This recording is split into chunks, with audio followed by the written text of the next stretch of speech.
Hello everyone, welcome to my channel. তো আপোনালোকে চাই ল'ব পাৰে গুৱাহাটী হাইকোৰ্টৰ পৰা নটিফিকেশ্যন আহিছিল 27 আগষ্টত। তাৰ ষ্টাৰ্ট ডেটটো আৰম্ভ হৈছে আৰু আপোনালোকৰ লাষ্ট ডেট হৈছে 14 ছেপ্টেম্বৰ। আছাম জুডিচিয়েল ছাৰ্ভিচ ইয়াৰ কাৰণে কোৱালিফিকেশ্যন লাগিব degree in law' and employ base হৈছে 1000। চ'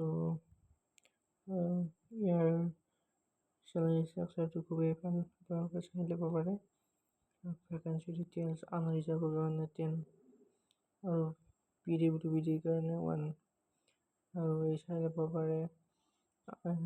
আনৰিজাৰ্ভৰ এজ লিমিট হৈছে 35 to 45 ইয়াৰ্ছ। SC ST আৰু ST হিলছৰ কাৰণে 35 to 40 ইয়াৰ্ছ আৰু PWDৰ কাৰণে হৈছে 10 ইয়াৰ্ছ। SC ST ফি ষ্ট্ৰাকচাৰটো চাই ল'ব পাৰে।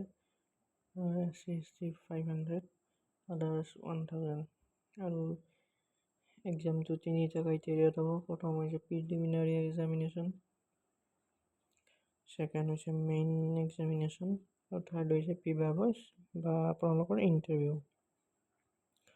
চ' এইটোৰ কাৰণে কোৱালিফিকেশ্যন আপোনালোকে মনত ৰাখিব লাগিব ডিগ্ৰী ইন ল' আৰু ইয়াৰ লাষ্ট ডেট ৰিমাইণ্ডাৰ 3 দিন বাকী আছে, তো সোনকালে এপ্লাই কৰি লওক। তো থেংক ইউ।